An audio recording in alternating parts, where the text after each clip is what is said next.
Network. This is the Word on Wealth with Gary Quackenbush of GQ Law. Gary is a San Diego financial solutions attorney, protecting people like you. The Word on Wealth team of financial experts is here to answer your questions and help preserve your family's financial future. Now, you're live. Hey, everybody. Happy Wednesday. You know, I love Wednesdays. This is the day when we become smarter because we have Ken Pecus of the Pecus Group at eXp Realty. Ken is a real estate professional, and you wouldn't know that other than by his title, because he knows it's just a very different way that Ken takes care of your real property needs, and he understands about the market and a lot of different things that I don't think is really typical. At least most of the real estate professionals I know don't really get into the market and the numbers and the movements and trends and all that stuff like Ken does. And as a result, Ken is very successful, and we're pleased and proud to have him on the Word on Wealth with us. Ken, welcome to the show today. How you doing? I'm doing great, Gary. Don't forget, I'm a weather forecaster too. It's raining outside today. You know, that's one of those things about San Diego weather is if you look out the window, you can go, yeah, here's the weather forecast for today. I know. Want to add that to the title. Hey, does that slow people down when it rains? Do people just go, oh, forget it, I'm not going to buy a house or sell one today? It slows realtors down. I know today I was doing broker caravans and previewing property, and as one of the agents that was hosting said, here, take all of this because you're probably the only ones that are going to come during the rain. I mean, there were a few more people, but yes, we are definitely a fair weathered industry to some people. It's funny. And I think that's kind of a San Diego thing too, because I mean, there are places like my son lives in Washington, and, you know, oh my gosh, I'm forgetting. He's up in Washington State, and it's like, it's just always raining there all the time. He comes down here when it's raining. He goes, Dad, this isn't rain. This is really nice. You know, he's out there with a t-shirt and shorts. I'm going, Tyler, it's raining. He says, Dad, it's not rain. I live in Washington. So yeah, we're fair weather fans for everything, including doing our own business. It's just so funny. Hey, if you guys want to get a hold of Ken, buying and selling real property, finding out whether you should you be getting into the market or not, that home sale market, Ken knows all about this stuff. He's got a great team over there at the Pecus Group at eXp Realty. And his number is 619-977-8419. Well, Ken, the Union Tribune, the big old Union Tribune always comes up with some really alarming headlines. And we talked about one, I think it was last week, and you were saying, you know, when they talk about median home prices, it's not like cheating, but it really is not saying what people think it says. And then today it's this headline, San Diego sees third biggest decline in home prices. And then a bunch of stuff. What is it? Then I guess the wording that makes sense is the report shows the region is down 1.4% annually. The first negative number since June of 2012. So talk to us about that headline, can help us understand what it really means and should we care, that type of stuff. Cool. Well, yeah, every time I think we're going to go right on to the other topic when we get one of these headlines. So, hey, that's kind of nice. Yeah. Helps our conversation. Yeah. So today's headline is actually very good. And as opposed to all the other headlines that have come in the last few weeks where they talk about this kind of drop and that kind of drop, today they were talking about the Case Shiller Index, which is owned by CoreLogic. Case Shiller, in my personal opinion, is probably the best index you want to look at if you truly want to take track of what's going on in real estate, whether in San Diego or in the U.S. in general. There's a 10 major city index, which San Diego is a part of, and then there's a slightly bigger 20 city index, so which all the 10 plus 10 more.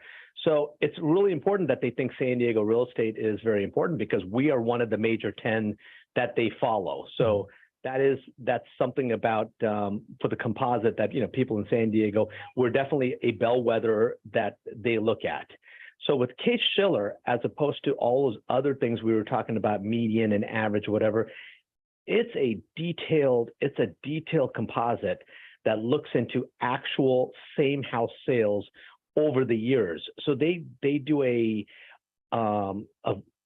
don't even know how detailed it is, but they go in and they look at same house sales. So like, you know, when you get your financial reports for stocks, Yeah. And for companies like Starbucks or Walmart or whatever, they always talk about same store sales, year over year, same store sales. Did they go up? Did they go down? Because Right. that's an indication of how strong.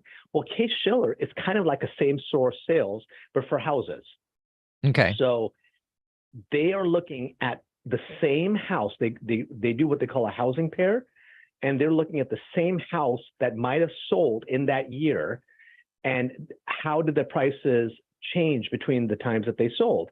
And they discount any houses that have sold like multiple times within 6 months or within 3 months, because that's usually an indication of maybe somebody came in and did a flip, or maybe there was some sort of a fraudulent transaction, maybe there's something else. Okay. But they take these same house sales, and they pull it out of recorders and deeds, and sometimes it's lagging by a month or 2 or 3, because it all depends on when the stuff filters out through the public records.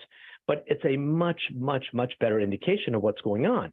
So today or yesterday, when they released it, for the first time since June 2012, San Diego actually showed a negative number. So that's saying something. So the first thing that's saying is, all these times that we heard in the last year that San Diego home prices are down by 30%, or like that last one that they had last week that said you might be waking up and your house might be worth 100,000 less because the median has gone from 850 to 750. Yeah. It just goes to show that that was all garbage. Because all along the way, San Diego has had a positive in that. So for the first time for 1 month, it is now showing a 1.4% decline. And that could be 1.4%, or it could be in the noise. But basically what that's showing is that, yes, what we all knew, it was a shaky market in the fall, but the market is stable. And basically you haven't lost money, but you haven't made a ton of money, maybe if you bought it last year. Okay. And that makes a lot of sense. And that's why, I appreciate having you, on the Word on Wealth, because we read these things and it's like, oh, it's house prices are down again. Well, and that's good. It's not a bad thing. That means, rates may adjust into it or whatever. But it's great to know that, because Case Shiller is such a big deal, they're saying 1.4%. We're like, good. The housing market is stabilized. It's not down 30%. And yes, I woke up this morning and I don't know whether my house was worth less or not. And I really don't care because I'm not selling it. It's like crazy. I do want to get into ADUs because unfortunately, we can't just talk all day long. I would love to and spend that time, but we both have to kind of go out and pretend like we're big boys. So the auxiliary dwelling units, ADUs, are a big topic in San Diego, and the laws have been dramatically changing over the past several years, with the ADUs being this accessory dwelling units that are it's a topic I really want to get into. So I want you all to know we're talking to Ken Pecus of the Pecus Group at eXp Realty. The way to get a hold of Ken to find out whether you do you want to buy or sell, and what's the best time and timing and all that. Ken is really good at this. My personal endorsement, I've used him personally for me and did an excellent job. He and his team were just absolutely top notch. I have family members that Ken has sold and bought dozens of properties for, and he does a great job. I really couldn't endorse him any higher than that. Personally, that's me. So call Ken, 619-977-8419. The other way to get a hold of him is Ken at kenpecus.com. It's Pecus, Ken at kenpecus.com. All right. So when we come back, we'll take a really quick break. We're going to be talking about these accessory dwelling units. Super fascinating topic. Ken knows all about it. We're going to learn about that, and we're going to be smarter in a few minutes from now. You are listening to The Word on Wealth. If you need help from anybody at my firm, you can call 855-500-TRUST. Or if you want to ask a question of Ken, it's 619-977-8419. Be back in a moment.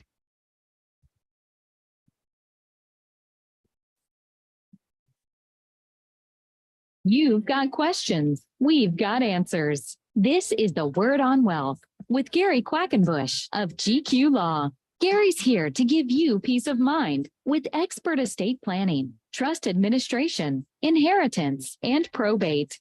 Call Gary to build, protect, and transfer your wealth. 855-500-TRUST. GQLaw.com.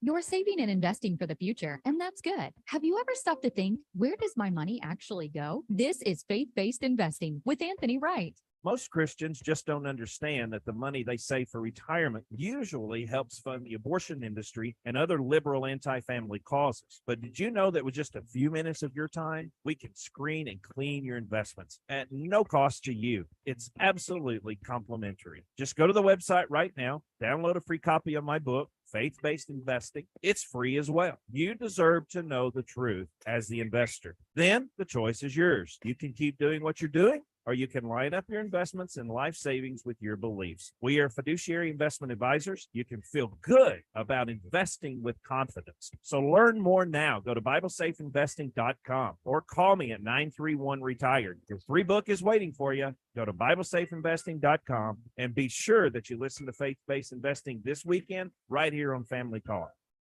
So Gary, we've talked a long time about estate administration. So what is that and why is it important?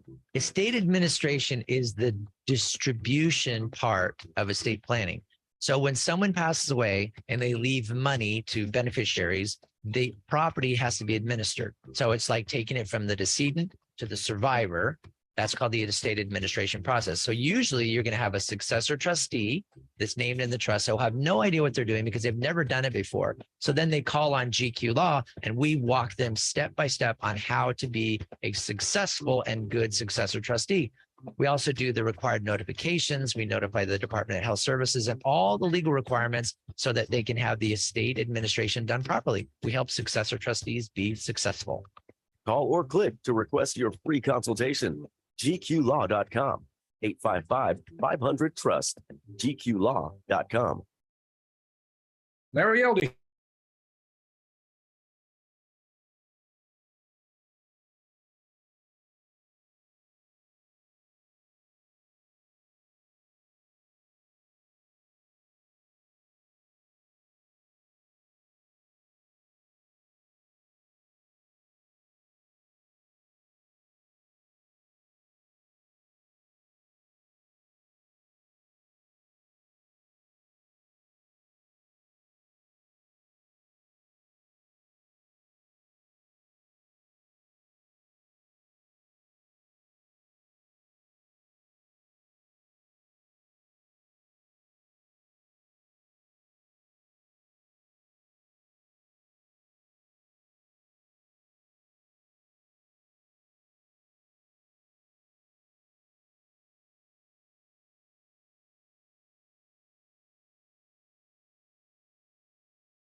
A friend about this broadcast outreach. The Word on Wealth with Gary Quackenbush of GQ Law. Call or click to request your free initial consultation or to talk with a member of the team. Call Gary at 855-500-TRUST. GQLaw.com. All right, welcome back to the Word on Wealth. You've got attorney Gary Quackenbush and real estate professional Ken Pecus of the Pecus Group at eXp Realty. Ken, we are talking about ADUs, and this topic is one of those things that's kind of dear to my heart because I deal with a lot of people that have ADUs, and it's interesting. We talk about values because I ask people like, say, okay, and what kind of property do you have? Oh, I have a house and it's in Poway. Okay, and how much is it worth? It's worth 1.7. I go, that's fantastic. And they said, oh wait, there's also an ADU. I said, what does that do to the value? I don't know, but we got another house back then. We rent it out. So it's like. It's such a cool thing. So let's jump into it and talk about, what are they good for? I mean, do you build them? Do you buy them? Is it good to have one already built on the house? And I just think it's a great topic. Awesome. Well, I think that we can talk about all of it, but let's talk about the operative word. Last week, the operative word was safe harbor, with your investments. Yeah. Today, babies. Babies. We're all having more babies. The state is having more babies. And that is why there's this ADU law, because despite all the conversation of, people exiting California or migration out, or gosh, in the last 2 years, they've had more people leave California and more people have gotten into Texas or Florida. The bottom line is there is organic growth and new household growth every single day in the state of California. And that is what's led to the housing crisis. And that is what led to the state of California passing the overall omnipresent ADU law. And so just so you understand, That law was requiring all municipalities in the state of California to approve on any single family lot at least one ADU up to 1,200 square feet, okay? And allow them to have one junior ADU up to 500 square feet. And I'll explain a little bit about that. But that's something pretty big because this law also prevented all HOAs from prohibiting them. It took, there's a lot of municipalities in the state of California, and even within San Diego County, this doesn't apply to the county of San Diego. It applies to the individual cities within San Diego, whether it's Carlsbad, Escondido, Oceanside, Spring Valley, La Mesa. All the individual municipalities that have their own zoning have to now accomplish what the state of California has given as the omnipresent ADU law. So that is why you're hearing, you're seeing, you're feeling ADUs go everywhere, because it's also another way to improve your investment. Okay. So let's say you're somebody that doesn't want to invest in securities right now, but you do have a stack of cash sitting there. And what do you do? So one possibility for improving your investment is not necessarily selling, not necessarily buying. Maybe it's taking what you already have and improving. And that could come down to building additional rental income within a investment property you have, or within an owner occupied, because the state of California also changed the requirements where you don't have to be owner occupied to build an ADU on your property. Okay, so the way that goes then with the ADU, this isn't just setting up it's not just setting up a granny flat where grandma can live in the house and live her life out on your property in a little shed. This is literally, I have property in San Diego. I have room for an ADU up to 1,200 feet. I can plant an ADU in my side yard. There's a bunch of really interesting, very liberal rules on, on allowing you to build, and I can use that for a rental if I wanted to. And the other, that is correct. Okay. As long as it's meeting the prevalent overall, what they call floor area ratio of the neighborhood. Okay. It does work with the local municipal regulations, but there's a lot of zoning. You tend to hear R1 zoning. Different cities have a different name for it, but mostly R1 signifies a single family property. So it doesn't matter how small your house was on a property. If you had R1 zoning, you could only build that house. Now, the state of California says, well, actually, you can build another house on your property as long as it doesn't exceed 50% of your existing house's size. And I might be a little bit wrong on that, but overall, it doesn't exceed 1,200 square feet, and overall, the combined square footage of the house and the ADU doesn't exceed what that municipality's density ratio for that neighborhood is. So let me give you a perfect example. Coronado, La Jolla. I love that because if you're in Coronado and La Jolla, people absolutely maximize the size of their property because the zoning, and you can only get so much land close to the coast.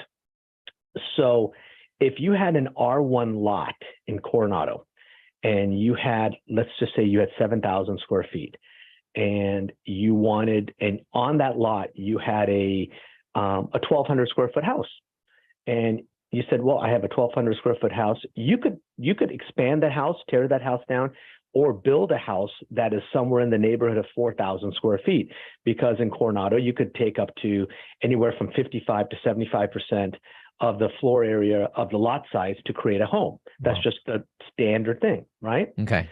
But if you said, I want to keep my 1,200 square foot house, and you know what? I just want to add a 600 square foot, ADU, granny flat for my kid, or for my mom, or because I'm having a hard time, making ends meet, and it'd be really nice to have a little bit of extra cash to whatever. You could not have done that, even though you would have been well below the density of all the other McMansions on the island, right? Mm-hmm. Now the state of California says, no, you can do that, and Coronado can't stop you from doing that.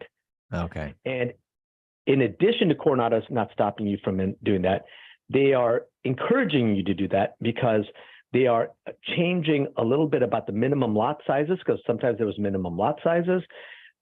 They've eased the overall restrictions. They've eliminated impact fees, or they've greatly reduced impact fees depending upon the price range. So in other words, they're Mhm. trying to make it, they're trying to force the extra housing in the entire state. So this is not like saying it's just Carlsbad or it's just Ramona. It all applies. Okay. And so it's the state of California that's pushing this and mandating we need more houses where we need more people where there are already houses. And one way to do that is to make it so that it's more affordable for somebody to set up an ADU. And because I've even heard of people, some friends of ours, that they built an ADU, tricked out, ADU, 1,200 square feet, and then they rented out their giant main house and made this fortune, and they lived in this little ADU. Somebody else was taking care of the yard. Well, you still have the same yard keeper and you can use the pool. But it was a very interesting way to do it. Kind of flip it like, yeah, we'll go live in the little house and rent out the big house. But that's all legitimate because that's what California wants, more people on a particular lot is kind of the bottom line, right? Yeah, and it doesn't affect that. It's 100%. And it doesn't affect other zoning, like what we talked on a previous show, like short-term rentals and everything like that. It doesn't affect what the prevalent zoning for any individual city is, or how they manage short-term rentals or anything like that. So where if you're in a neighborhood such as, well, even if you watch the news lately, you've got quite a bit of conflict in a lot of neighborhoods because of the density increases and this some other stuff that goes with that. But you have a lot of people saying, well, you can have more people there and they're going to have parties and they're going to have whatever. Mm-hmm. And the bottom line is that everybody has to kind of live in the same sandbox now because we just have more people. When I grew up, Gary, San Diego had, maybe San Diego County had like 1.2 million, Mm-hmm. right? 1.1 million, 1.2 people. Yeah. Well, now we have 3.4 in the county, 3.4 million. Mm-hmm. And you can't say that they moved down from LA or Orange County because all of those places are just as impacted because we used to have 200 million people. Now we have 334 million. Mm-hmm. Comes back to babies. We're all having babies. Right. So you just have to make room for them. And they're trying to figure out a way, and I get it. Do we want more density? No, I love this lifestyle. Do I love the lifestyle? Yeah, I love the houses. But the bottom line is, do we want our kids to grow up, or when people have kids to grow up, and then they literally are forced to move to Idaho or Nebraska or Iowa because they can't afford anything here at all? Mm-hmm. I mean, because we all have it, or they have to inherit it once people die. So right. It's a way to look at it. Yeah. You see what I mean? Now, another question about that. Let's say, with the ADU thing, is this something where I'm buying a piece of property, so I come to you and say, Ken, I want to buy an investment property, and we look at something, and then you go, hey, Gary, you know what? This lot would actually fit an ADU.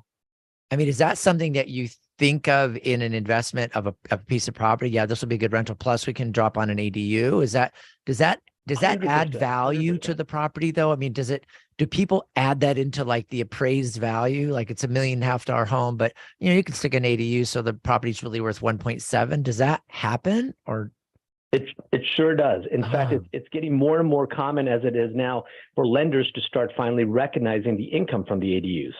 And the appraisal changes are happening too, because the bottom line is it's income and it helps pay the bills.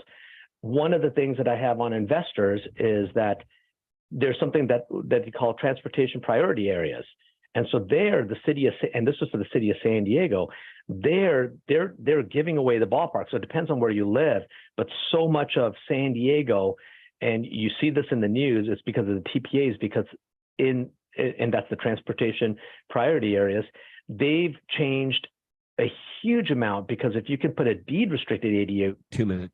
the city then allows you to have another ADU, and you can keep going up with a deed restricted and another, and a deed restricted and another, as long as the lot size will approve it. I have one guy, very close friend and contractor. He's bought a duplex on a property, but the lot size was 14,000 square feet. He is literally, because it's in one of those transportation corridor, transportation priority areas, he's literally able to add 8 more units to this 2-unit property. He's going to have a 10-unit apartment building Oh my that he could gosh. never have built on his own. He could have never bought on his own because he would never have had the down payment cash to secure one of those things. And out of those 10, 4 of them, I believe, are going to be deed restricted. But the deed restricted is to moderate income.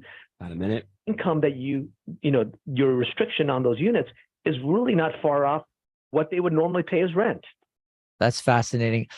This is the kind of stuff that I'm thrilled to have you on the Word on Wealth talking about this kind of stuff. It's, I think, you listeners, you're looking into real property. You can see the different perspective, right? It's just not buying or selling a home.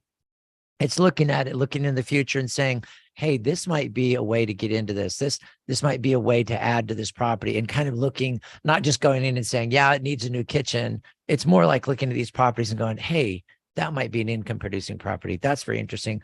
Call Ken Pecus. He knows what he's talking about. As you can see, we're glad to have him on every Wednesday on our show. He's one of our favorite partners, 619-977-8419. So make sure you call Ken at the Pecus Group at eXp Realty, 619-977-8419. Ken, thank you very much for being on today. When I get questions, I'll just shoot you an email, and that way I can answer listeners' questions if any of them come up during the rest of the week. But thanks for being on, man. Thanks, Gary.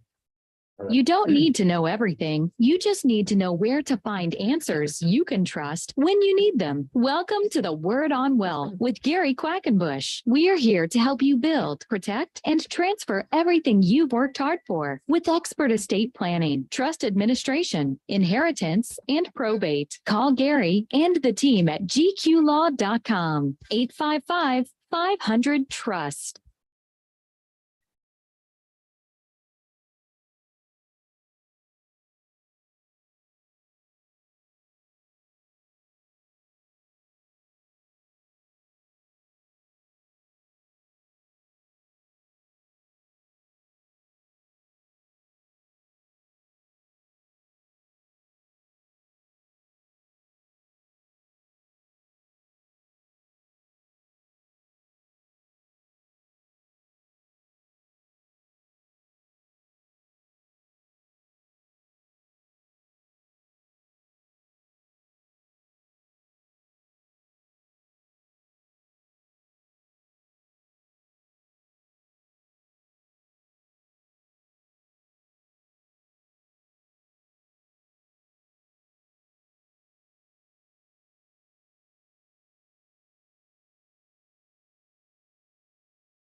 You're not alone. Ask for the legal help you need. Call Gary and the team at GQ Law, 855-500-TRUST, or go online and download Gary's free ebooks and videos. Read Gary's blogs. Call or click to request your free consultation or to talk with a member of the GQ team. That's gqlaw.com, 855-500.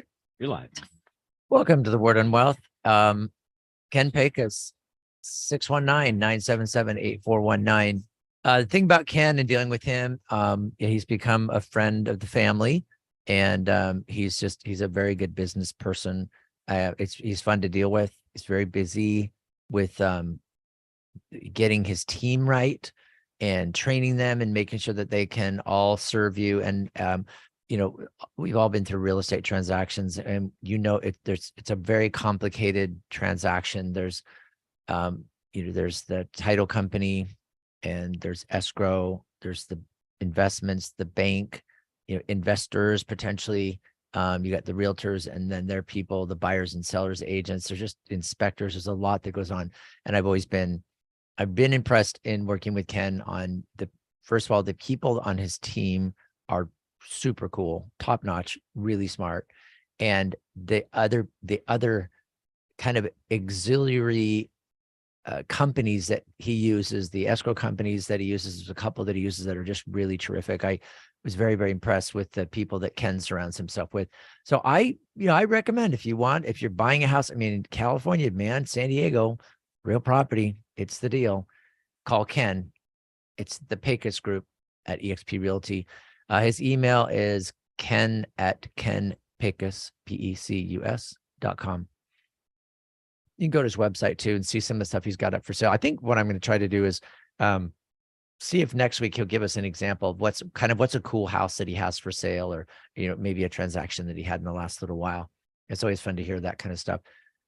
Tying that into estate planning, we do, I deal with people's homes all the time.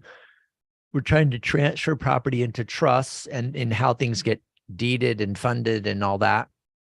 The part of the trust administration, or the part of the estate planning, that I'm seeing, I don't know, it's like more problems, but I'm seeing a lot of reviewing clients' trusts. So I'll have a lot of you listeners have come in to see me, which has really been awesome. I get to meet you face to face, and you get to see my office and meet my team and realize, that we're the real deal. We're nice people and we know what we're doing. And I'll do trust review. So I look at the trust, and the big questions I'll have are related to, what property do you have? Do you have a house? Do you have cars? What's your house worth? And we go through that. When I'm reviewing the trust, I want to know if your house is properly in the trust. And I am still finding, and it's actually today, I am still finding that for some reason, the way people's houses sometimes, or assets, are titled, that's not right. It's not the right way. It doesn't properly put it in the trust. For example, if you look at the title to your house and it says, I'll say with my name and all that. Okay. So it's like, if I look at the title to my house and it says, that the owner of the property is the Gary and Cheryl Quackenbush Family Trust, that's actually not right, because the trust cannot own any property. The trust is it's a box, it's a device, it's an instrument, it's this entity that is created just to manage that property when you're incapacitated, after you're dead, or while you're alive. Okay. That's all it's doing. It doesn't really own anything. So when you say, I'm putting this in my trust, or is this in your trust, it's really not in your trust. It's in the name of the trustee of your trust. And there's a big difference between the two. So if I looked on my deed, like if you got your property tax bill out and you can see it'll reference trust, and that's okay. But that's not really the end answer. If it just says trust on your title, at least that gives indication that it should be there. But if you pull the deed of your house, it should say, like mine will say, Gary and Cheryl Quackenbush, trustees of the Gary and Cheryl Quackenbush Family Trust, dated whatever, okay, 2001. So it'll say all that. Is that a lot to put on title? Yeah, but that's what you have to do, because my trust does not own my house. I do. But I want to make sure when I die that house isn't going to go through probate. So what I do is I agree to transfer my house ownership interest to my trustee of my trust. That's why it says Gary and Cheryl Quackenbush, trustees of the Gary and Cheryl Quackenbush Family Trust, because it's the trustees that own it, not the trust itself. And I just saw one today, and blew me away. It says the owner of this that we were talking about is, and it had there like Jackson Family Trust. And that's not right. The Jackson Family Trust can't own anything.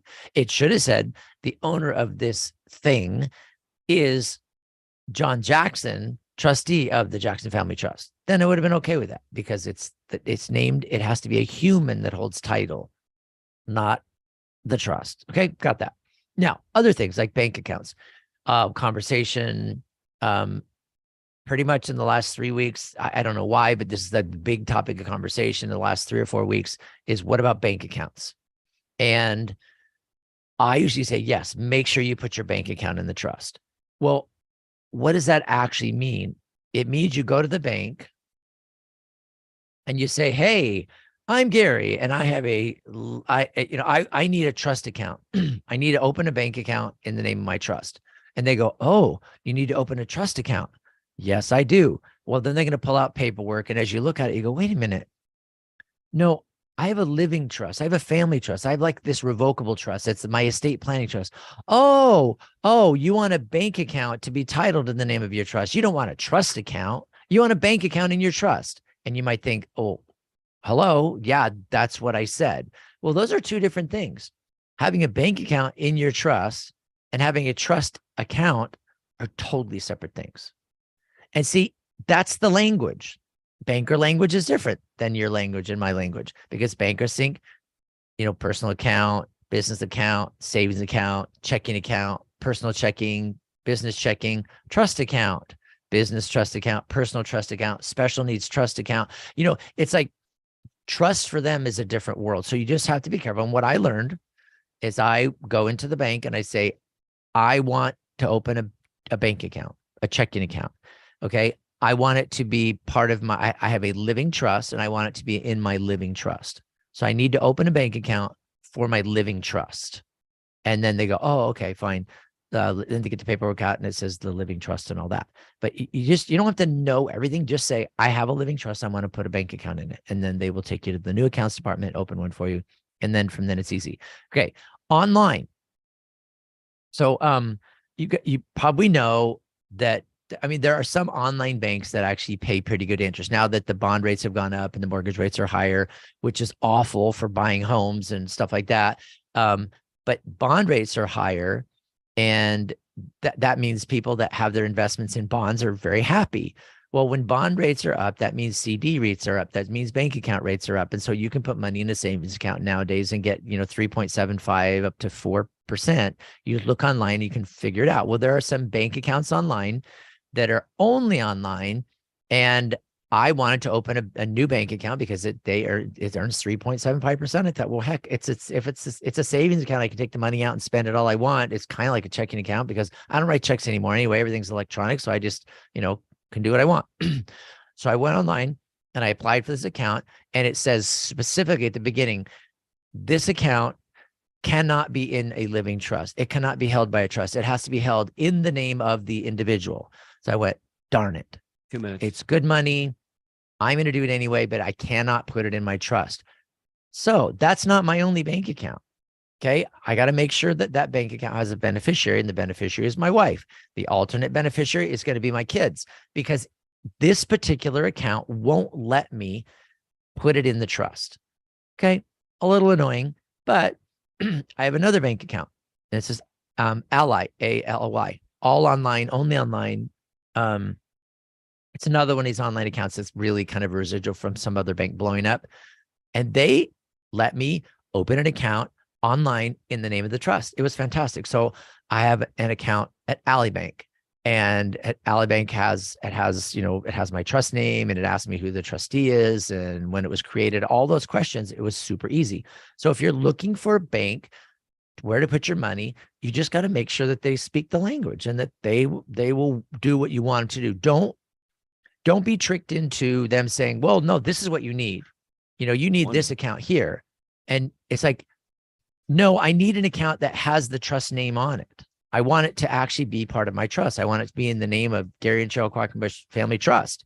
And if they say, yeah, this is what you need here, it's a checking account, and you get it all set up, and they say, okay, so when you die, what do you want to have done with that money? You say, well, I want it in my trust. So, well, we can't put this in a trust, but it'll go there when you pass away. So, who do you want it to go to? And you want to name the beneficiary as the successor of the trust. It's like, that's not what I intended. So just make sure you get what you want and you get what you intended. And if you have any questions on it, you talk to somebody at the bank and say, I really need to make sure that I'm doing this right. I have a living trust and I want a bank account that is titled in the name of my living trust. And I want to be able to have money in my trust when I die. The trust handles this money, right? And they go, exactly. That's what we want. And, that's how you do it. So you got to be really careful with funding, and you have to know what you're doing and get the bank to do what you want, bank or credit union. This is Gary Quackenbush on the Word on Wealth. Call me at 855-500-TRUST. I'll help you out with this stuff. 855-500-TRUST. Call up and meet my team. We'll be right back.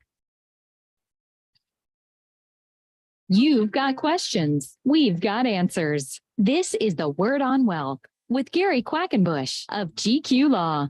Gary's here to give you peace of mind with expert estate planning, trust administration, inheritance, and probate. Call Gary to build, protect, and transfer your wealth. 855-500-TRUST. GQLaw.com. Gary, your team at GQ Law are experts at solving IRS and state tax problems. Talk about that. When people have a tax problem, it tends to really stress them out. And one of the things we've been able to do is figure out how to resolve tax problems. One thing we might be doing is setting up a payment plan or getting a collection delay, maybe getting a determination that the person shouldn't have to pay the taxes at all. We do offers in compromise. We do audit reconsiderations. And one of the things that's a really powerful tool that some people don't recognize is sometimes bankruptcy can be used to actually eliminate taxes when there's certain conditions of the code that are met. So we can do all kinds of things. After we analyze your situation, we can figure out what's available, discuss your options, and figure out which ones to implement, what it's going to cost, how long it's going to take. And we can get people out from under all kinds of tax problems so they can sleep again. That's our goal. Request your free initial consultation. GQLaw.com. 855-500-TRUST. GQLaw.com. It's not unusual to use a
Tell a friend about this broadcast outreach, The Word on Wealth, with Gary Quackenbush of GQ Law. Call or click to request your free initial consultation or to talk with a member of the team. Call Gary at 855-500-TRUST. GQLaw.com. Word on Wealth, that's the place to be. You are here listening to me, Gary Quackenbush. I'm a California attorney. I really do a lot of work with trusts, trust administration, probates, trust litigation. That's the kind of stuff we do. I love helping people learn about trusts. And why is that a big deal for me? Well, I was talking to somebody just yesterday, and she said, oh, I've been through the probate process. I'm not going to put my kids through that. It was awful. And yeah, I want to trust. I had somebody else say, I want to trust because I don't want the government to get my money or tell me what I'm going to do with it. I want to do it myself. I want to take care of business. And, these are all things. And it was a couple of times in the last few weeks, I've had people tell me that they know they want to trust because they've heard about it. They've read about it. They heard about it on the radio. They're convinced they need one, and they know why. And that is they don't want to have their kids, after they're dealing with mom and dad's deaths, they don't want their kids to have to deal with a mess. So it's about organization. It's about wealth transfer. You guys have worked your whole life to make sure you have enough money to survive. However that works out. Social Security, business income, investment income, cash, whatever you've worked out, it's what you've got. Okay. Big or small, It's everything. That wealth that you have, you want to transfer it to your beneficiaries, to your heirs, to your kids. Because if it doesn't go to them, where's it going to go? Well, you don't want it to go to the government. You don't want to mess it up and have it go through court or go through, to legal heirs that you don't want it to go to. You want it to go where you want it to go. Okay. Now, one of the big things about the trust process when you're setting up a living trust is I'd like to do more than just set you up a trust. I mean, that's not really that big of a deal. Understanding it, being able to teach you it, show you the concepts and have you know what it does and know when you need an amendment and know when you don't, that to me is critical. I want you to understand exactly how it works. So once you know how it works, you can then, you can understand, how does property go in the trust? And now that you understand it, you realize, okay, I open a bank account in the name of the trust. I buy a car. If it's not financed, I put it in the name of the trust. And there's things like that you want to do. Okay. One of the things that we put in trust, I'm going to say put in trust, but it really won't go in a trust. But one of the things that we manage or have figured out, I figured out how to manage it in a living trust is an IRA. Okay. Now, the way an IRA works, individual retirement account, when the person dies, that individual retirement account is going to go somewhere. It's going to go to a beneficiary, let's say. So they do a beneficiary designation. It goes to their daughter. So their daughter, does she get an IRA? No. She gets an inherited IRA. In fact, the institution won't even just hand her the money. They say, what are you going to do with it? Oh, I'm going to keep it as an IRA. Okay, then set up an IIRA, an inherited IRA. Get that all set up. And then once it's set up, now you can put the money into the inherited IRA because inherited IRAs are different than IRAs. They're inherited. And I know that sounds redundant, but an IRA has very different rules for when you have to take the money out and how you have to pay taxes and things like that. And an inherited IRA, the rules are, again, they're very different because it's inherited. You didn't put it there. You didn't earn it. Not that you didn't deserve it, but you didn't earn it. So that money now has to be distributed differently. And you have to pull it out and basically take it out of that account and have it taxed. And you got to do that within 10 years. All right. So the IRA trust, you might think, and I've had a lot of people challenge me on it and say, Gary, that's just stupid. Why would you have an IRA trust? Why don't we just designate beneficiaries? I go, okay, that's a good idea. How old are your beneficiaries? Well, they're my 3 kids. They're 40, 42, and 43. Okay. What about your grandkids? Well, my grandkids aren't beneficiaries. All right. So let's talk about that. So you got your 3 older kids and they each have children. Yes. Okay. What if one of those children's predeceases? Then what? Then what do you do? I want it to go to my grandkids. Well, an IRA beneficiary designation doesn't work that way because it looks at it and says, you name your 3 kids and we count at that level. We count how many people are there. And that's how we divide up that IRA. So instead, if you were going to have the IRA and make it so that the beneficiary of the IRA, instead of being the person, it's your living trust for the benefit of that person, then you're talking, because now the inherited IRA can be in the trust, technically managed. It's actually still with the institution. Like if it's, let's just say Schwab. Okay, dad died, he had a Schwab IRA, and so I open up an inherited IRA, and the inherited IRA sits now in this Schwab account. Well, that's fine. If it goes directly to me, I can take the money out and spend it how I want. But instead, dad dies, leaves money in a Schwab IRA, and then funds the trust with it. So the beneficiary designation says, Susie, it's going to go to the Quackenbush Family Trust for the benefit of Susie. Now, what that does is it makes it so that the Quackenbush Family Trustee is the one that's now managing that money. Okay. They know, or should know, or will find out that they need to make sure that that money is drawn out of that account for Susie, and it has to be out of there, out of that IRA, inherited IRA. It has to be out of there within 10 years. Does it have to be spent within 10 years? No. But if you were giving it directly to an 18-year-old, they're going to think, yeah, it has to be spent within 10 years. I'm rich. Well, you're the trustee, and you're more smart than that because you've got some legal or some financial maturity. So you're instead taking that required minimum distribution from the IRA, the inherited IRA, and you're putting that into regular investments. and you might be able to do it through the same investment place, but you're now handling that money. You're not giving it to the child who is like, doesn't know how to spend money properly, knows how to spend money, but not properly and not look for the future. And so instead of just handing it to the kid, you're now investing it for them because you have that discretion.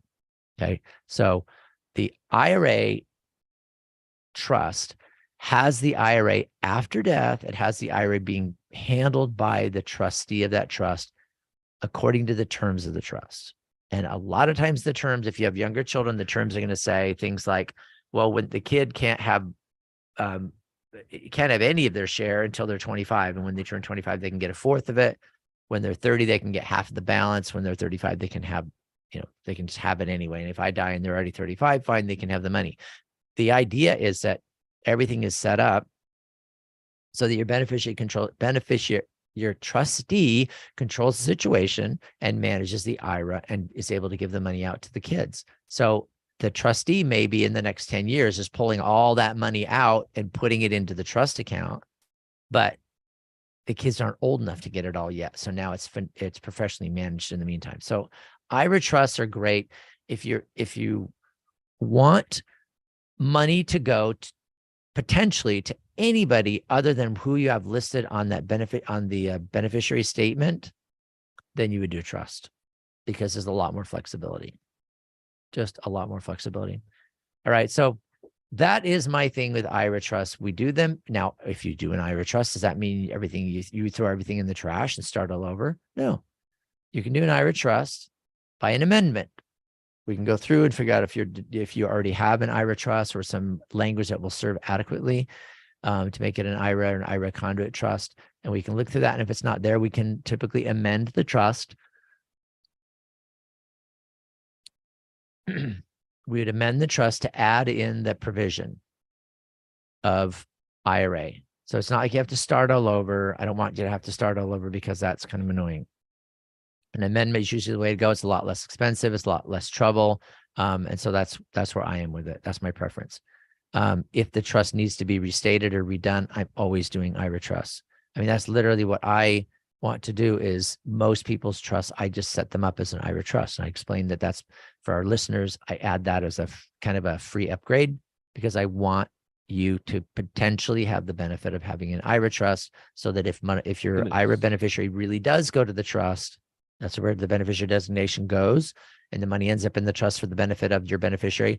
I want it to be protected and not be accelerated. If it's not an IRA protection trust or retirement protection trust, then that the money going to the trust from the IRA has to be distributed in 5 years.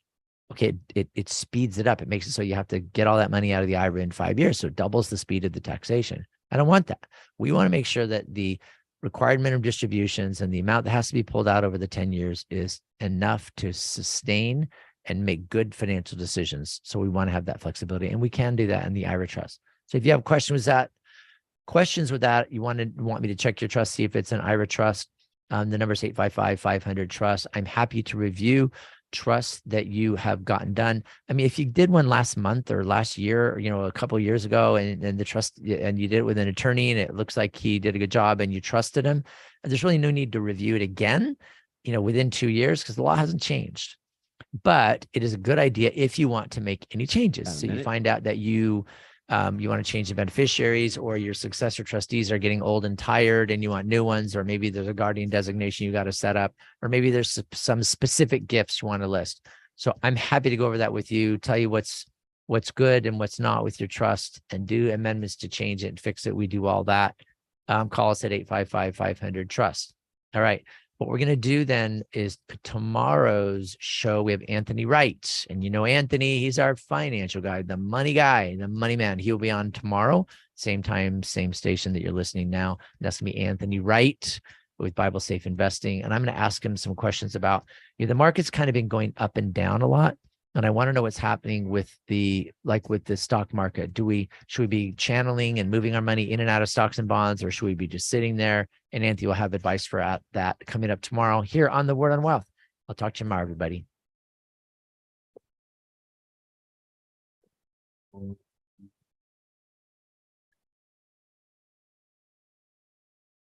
Tell a friend about the Word on Wealth, featured since 1995. With financial solutions attorney Gary Quackenbush, an expert in estate planning, wills and trusts, and tax problem solving. Gary is past president of the California Society of Tax Consultants. Reach out to us. The Word on Wealth team of financial experts is here to answer your questions and help preserve your family's financial future. The information you Thanks, bud. Wealth is for general information purposes See you, man. only. Thanks. This program. Got it. See you tomorrow. Financial